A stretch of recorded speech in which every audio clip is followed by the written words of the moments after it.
Assalamu alaikum wa rahmatullahi wa barakatuh. Welcome to my channel Visions Arabic and English Care. কাছে কিংবা দূরে, দেশে কিংবা দেশের বাইরে যে যেখান থেকেই আমার এই ভিডিওটি দেখছেন, আপনাকে স্বাগত জানাচ্ছি ভিশনস অ্যারাবিক এন্ড ইংলিশ কেয়ারে। আমি এই চ্যানেলে নিয়মিত আরবি এবং ইংলিশে স্পোকেনের উপরে ক্লাস নিয়ে থাকি। আজকে আমরা যে বিষয়টি আলোচনা করব সেটি হলো ইংলিশে সবচেয়ে বেশি ব্যবহৃত এবং খুবই সহজ 18টি স্ট্রাকচার। শুধু 18টি নয়, বরং 18টি প্রেজেন্ট, 18টি পাস্ট এবং 18টি ফিউচার, টোটাল 54 স্ট্রাকচার নিয়ে আলোচনা করব। তাহলে আসুন আমরা বোর্ডে গিয়ে জিনিসটা সুন্দরভাবে বুঝে নিই। Visions Arabic and English Care. Today's topic is or subject is fundamental 18 structures for beginners. অর্থাৎ যারা সবেমাত্র ইংলিশ শুরু করেছেন, ইংলিশে কথাবার্তা বলা শুরু করেছেন, তাদের জন্য প্রেজেন্টের 18টি স্ট্রাকচার এবং পাস্টের 18টি স্ট্রাকচার এবং ফিউচারের 18টি স্ট্রাকচার, যেগুলো খুবই ফান্ডামেন্টাল এবং মোস্ট ইউজেবল। তাহলে আসুন আমরা শুরু করি। Number 1, structure number 1, I go. এই গো উচ্চারণটা কি হবে? গো। আই গো, আমি যাই। আই ডোন্ট গো, আমি যাই না। ডু আই গো, আমি কি যাই। ডোন্ট আই গো, আমি কি যাই না। এরপরে W plus do plus subject plus গো, অর্থাৎ এখানে আমি কিছু ডাব্লিউ ওয়ার্ড লিখেছি। এই ডাব্লিউ ওয়ার্ড গুলো থেকে যে কোনো একটি এখানে আমি বসিয়ে দিব। এরপরে ডু লিখবো, এরপরে আই, এরপরে এখানে ভার্বের জায়গায় যে কোনো ভার্ব লাগাবো আমার ইচ্ছা মতো। আমি এখানে গো লাগিয়েছি। যেমন হাউ ডু আই গো, আমি কিভাবে যাই। হাউ ডু আই গো, আমি কিভাবে যাই। এরপরে হোয়েন ডু আই গো, আমি কখন যাই। হোয়েন অর্থ কি? কখন। এরপরে আমি বলতে পারি by home do I go, আমি কার সাথে যাই। এখানে কি হোম মানে কাকে অথবা কার, তাহলে আমি বলতে পারি by home do I go, মানে আমি কার সাথে যাই। এরপরে 6 নম্বর যে স্ট্রাকচারটা ইউজ করেছি, WH question plus don't plus subject plus go. যেমন এটা আমি বলতে পারি হাউ ডন্ট আই গো, আমি কিভাবে যাই না। হোয়াই ডন্ট আই গো, আমি কেন যাই না। হোয়াই অর্থ কি? কেন। এখানে আমি বলতে পারি হোয়াই ডন্ট আই গো, আমি কেন যাই না। হাউ ডন্ট আই গো, আমি কেন কিভাবে যাই না। এরপরে ওয়্যার ডন্ট আই গো, আমি কোথায় যাই না। অর্থাৎ এখান থেকে যে কোনো ডাব্লিউএইচ ওয়ার্ড এখানে লাগিয়ে দিলেই নতুন নতুন বাক্য তৈরি হবে। অর্থাৎ 10টা ডাব্লিউএইচ ওয়ার্ড লাগিয়ে দিলে এখান থেকে এই 6 নম্বর স্ট্রাকচার থেকে 10টি বাক্য তৈরি হবে, 5 নম্বর স্ট্রাকচার থেকেও 10টি বাক্য তৈরি হবে। আবার এখানে গো এর জায়গায় যদি আপনি 10টি ভার্ব লাগিয়ে দেন, তাহলে এটা দ্বারাই আপনার 6 10 60 অর্থাৎ 60টা বাক্য তৈরি হবে এই 5 নম্বর স্ট্রাকচার দিয়ে। এখানে যদি আপনি 10টি ভার্ব লাগিয়ে দেন, তাহলে কি হবে? ওখানে 10 গুণন 10 10 10 100টি বাক্য তৈরি হবে শুধু এই 6 নম্বর স্ট্রাকচার দিয়ে। এরপর দেখুন আমি এখানে আই অ্যাম, আমি হই। এরপর আমরা কি করব? একটি নাউন লাগিয়ে দেব। আমি হই, আমি কি হই? আই এম ইন্টেলিজেন্ট, আমি হই বুদ্ধিমান, বা আই এম ইন্টেলিজেন্ট, আমি বুদ্ধিমান। আই এম নট ইন্টেলিজেন্ট, আমি বুদ্ধিমান নই। এরপরে অ্যাম আই ইন্টেলিজেন্ট, আমি কি বুদ্ধিমান। অ্যাম আই ইন্টেলিজেন্ট, আমি কি বুদ্ধিমান। এরপরে অ্যাম আই নট ইন্টেলিজেন্ট, আমি কি বুদ্ধিমান নই। এরপরে 5 নম্বর যে স্ট্রাকচারটা দিয়েছি সেটি হলো WH word plus am plus I plus intelligent. যেমন ডাব্লিউএইচ ওয়ার্ড আমি কি লাগাতে পারি? হাউ অ্যাম আই ইন্টেলিজেন্ট, আমি কিভাবে একজন বুদ্ধিমান। এরপরে হোয়াই অ্যাম আই ইন্টেলিজেন্ট, আমি কেন বুদ্ধিমান। এরপরে হোয়েন অ্যাম আই ইন্টেলিজেন্ট, আমি কখন বুদ্ধিমান। এরপরে হোম অ্যাম আই ইন্টেলিজেন্ট, আমি কার সাথে বুদ্ধিমান। এভাবে। এরপরে 6 নম্বর যে স্ট্রাকচারটা আমি লাগিয়েছি সেটি হলো WH word plus am plus subject plus not plus intelligent. অর্থাৎ এখানে যে কোনো একটি ভার্ব লাগিয়ে দেব বা নাউন লাগিয়ে দেব, যে কোনো একটি নাউন লাগিয়ে দেব। যেমন how am I not intelligent, আমি কিভাবে বুদ্ধিমান নই। Why am I not intelligent, আমি কেন বুদ্ধিমান নই। হোয়ার অ্যাম আই নট ইন্টেলিজেন্ট, আমি কোথায় বুদ্ধিমান নই। এরপরে when am I not intelligent, আমি কখন বুদ্ধিমান নই। এইভাবে। এরপরে দেখুন 3 নম্বর সারিতে আমি যে স্ট্রাকচারটা ইউজ করেছি সেটি হলো ইট ইজ প্লেড, ইহা খেলা হয়। অর্থাৎ প্যাসিভ ভয়েসের প্যাসিভ এই সেন্টেন্সগুলো হলো প্যাসিভ, অ্যাক্টিভ সেন্টেন্স এগুলো হলো প্যাসিভ। যেমন ইট ইজ প্লেড, ইহা খেলা হয়, ইহা খেলা হয়। ইট ইজ গান, ইহা যাওয়া হয়। ইট ইজ রিড, ইহা পড়া হয়। অর্থাৎ এখানে যেই ভার্বটি লাগিয়ে দিবেন, ভার্বের পাস্ট পার্টিসিপল লাগিয়ে দিলে সেই ধরনের বাক্যই তৈরি হয়ে যাবে। ইট ইজ নট প্লেড, ইহা খেলা হয় না।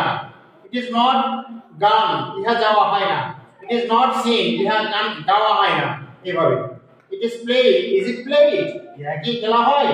ইজ ইট প্লেড, ইহা কি খেলা হয়। ইজ ইট গান, ইহা কি যাওয়া হয়। এভাবে isn't it played, ইহা কি খেলা হয় না। isn't it played, ইহা কি খেলা হয় না। এরপরে আমি 5 নম্বর যে স্ট্রাকচারটা ইউজ করছি সেটা হলো wh word plus is plus it plus played, অর্থাৎ ভার্বের পাস্ট পার্টিসিপল ফর্ম।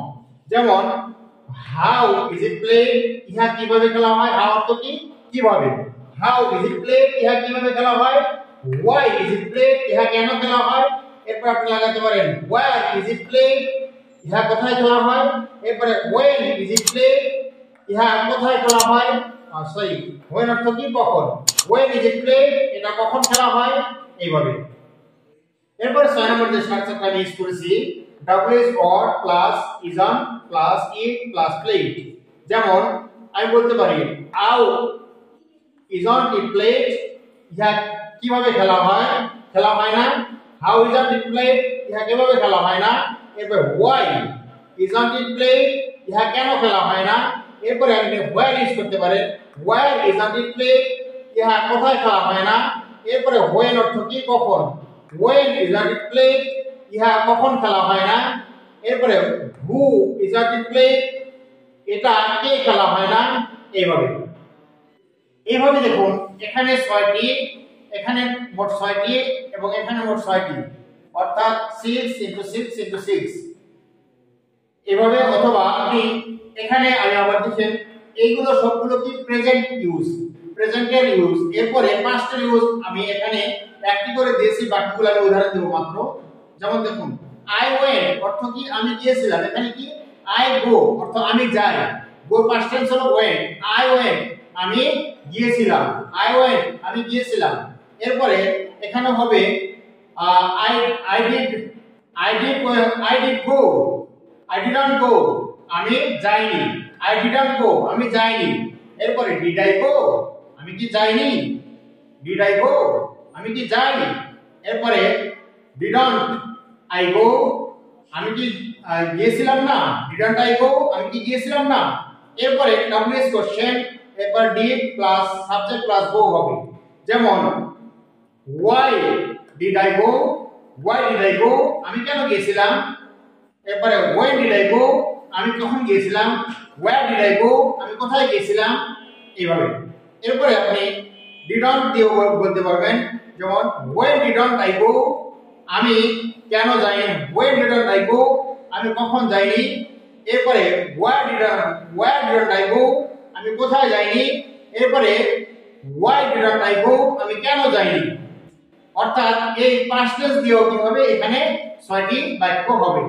এরপর দেখুন এই দ্বিতীয় সারিতে যেভাবে আমি লিখেছি আই অ্যাম ইন্টেলিজেন্ট আমি হই বুদ্ধিমান।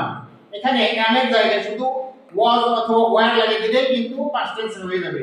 আই ওয়াজ ইন্টেলিজেন্ট আমি ছিলাম বুদ্ধিমান। আই অ্যাম নট ইন্টেলিজেন্ট অর্থাৎ এখানে am এর জায়গায় হবে was। I was not intelligent আমি বুদ্ধিমান ছিলাম না।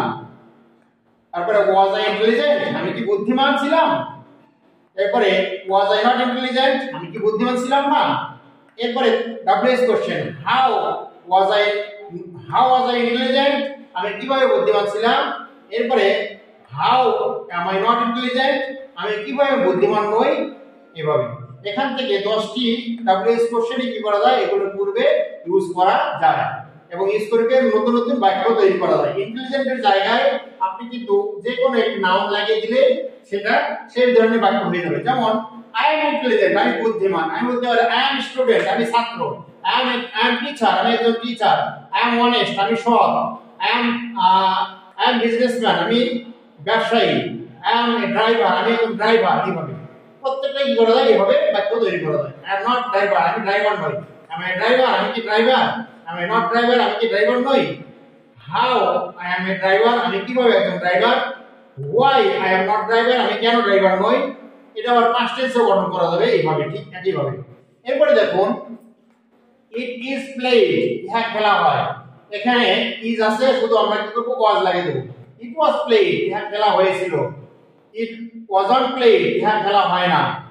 ওয়াজ ইট প্লেড, ইহা কি খেলা হয়। ওয়াজন্ট ইট প্লেড, ইহা কি খেলা হয়েছিল না। এরপরে ডাব্লিউএস কোশ্চেন লাগাতে পারেন, যেমন হাউ ওয়াজ ইট প্লেড, ইহা কিভাবে খেলা হয়েছিল। এরপরে আপনি লাগাতে পারেন ওয়্যার ওয়াজন্ট ইট প্লেড, ইহা কোথায় খেলা হয়েছিল না। বা হোয়াই বলতে পারেন হোয়াই ওয়াজন্ট ইট প্লেড, এটা কেন খেলা হয়েছিল না। অথবা বলতে পারেন হাউ ওয়াজন্ট ইট প্লেড, ইহা কিভাবে খেলা হয়েছিল না, এইভাবে। এরপরে আমি স্ট্রাকচার দিয়েছি ফিউচার তিনটি স্ট্রাকচার শুধু এখানে ইউজ করেছি, আমি বাকিগুলো সবগুলো বলে দিচ্ছি। যেমন আই শ্যাল গো, আমি যাব। এখানে আমি লিখছি আই গো, আমি যাই। আই ওয়েন্ট, আমি গিয়েছিলাম। এরপর আমরা লিখতে পারি আই শ্যাল গো, আমি যাব। এরপরে আই শ্যাল নট গো, আমি যাব না।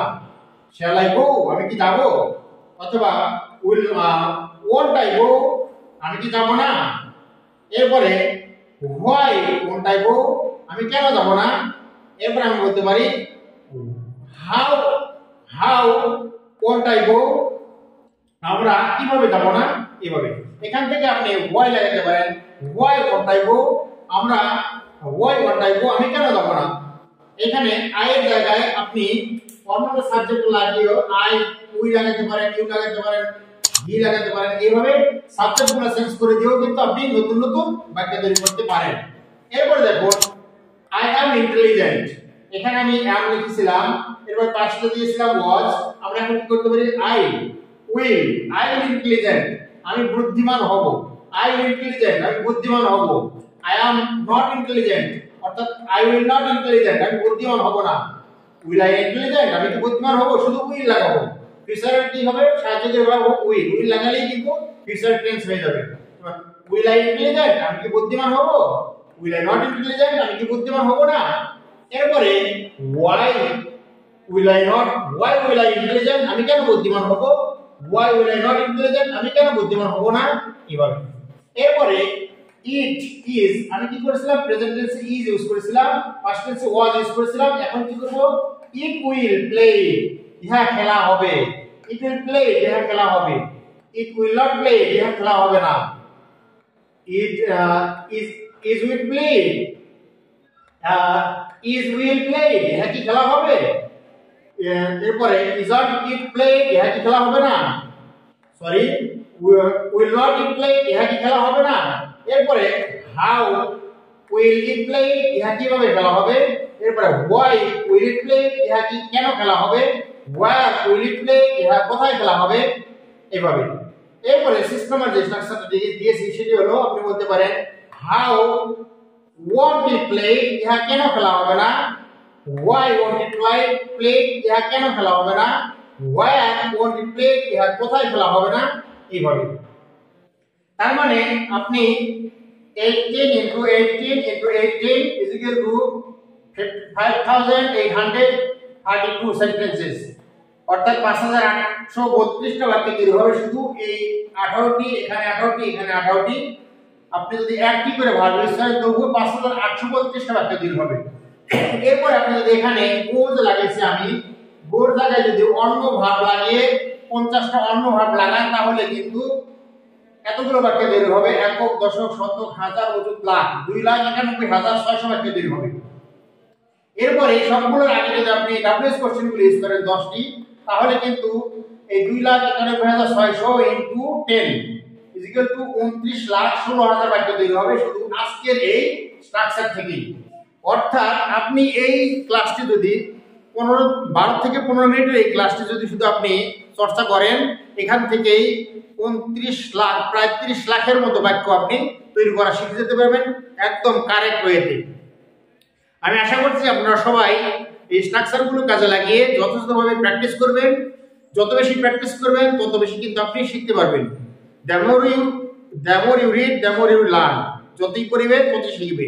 তার মানে আপনি যত চর্চা করবেন ততই শিখতে পারবেন, যত প্র্যাকটিস করবেন ততই আপনি ফ্লুয়েন্ট স্পিকার হতে পারবেন। আমি আশা করছি আপনারা খুব অল্প সময়ের ভিতরে ফ্লুয়েন্ট স্পিকার হবেন এবং আপনাদের সুস্বাস্থ্য ও দীর্ঘায়ু কামনা করে এখানেই আমার সংক্ষিপ্ত ক্লাস শেষ করছি। আসসালামু আলাইকুম ওয়া রাহমাতুল্লাহি ওয়া বারাকাতুহু।